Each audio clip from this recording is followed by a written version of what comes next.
So first, let's talk about communication. What is communication? So it encompasses all those processes that you go through when you want to send information across to someone else. It could be orally, it could be in written, or any other medium of your choice. But the most important thing is that you are passing on information from one point to the other through a particular medium. It is strategic because it is purposeful. We say that communication is strategic when it is purposeful. It is designed in such a way that you are passing information by a group or an individual or organization to fulfill a particular predetermined purpose.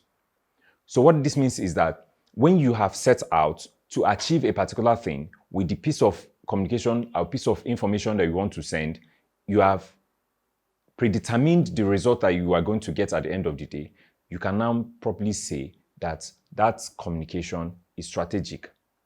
So before we go through the other processes of message development and message presentation, I would like us to first of all look at the qualities of a good message. What are the qualities of a good message? A good message has to be clear and simple. A good message has to be verifiable and credible. You cannot be sending a message that when people do fact-checking or go to verify, they find out that the message is not believable, the message is not credible, the message is not a message that they can trust.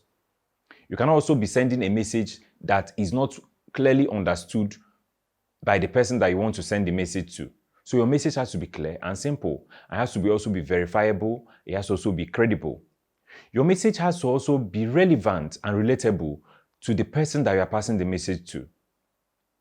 I will listen to you if you tell me something that is relevant to me. If you tell me something that is actually relatable to me.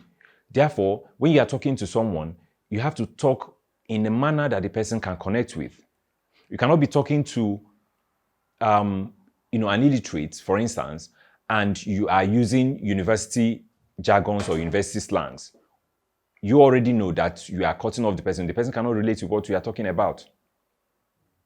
Then allow the receiver to make an informed choice when you pass a message. Every good message is a message that would be able to allow the person who has received the message to be able to make an informed decision or informed choice. Because when you present your message, it's assumed that the message will contain things that will make someone to sit back and begin to think through what you have said. And in that manner, the person can now decide on what to do. A good message will also have to be solution-based. You cannot be sending a message of doom, a message of gloom all around, and you want people to really follow you or listen to you or believe you. A good message has to be sharing, to the receiver. It has to be a message that somebody will receive and think about it and feel inspired to get a solution for the problem that he or she has per time.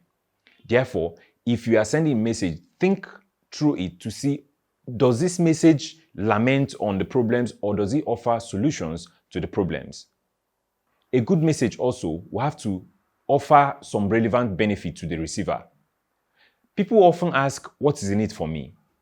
And that's basically because someone who wants to listen to you will want to also make sure that he's not wasting his time to listen to you. He wants to get something out of the message that you are passing. So, in all these, we have been able to look at the various characteristics of a good messaging. So when next you want to send a good message or design a good message or want to present your message, you ask yourself, how good are the messages that I want to send?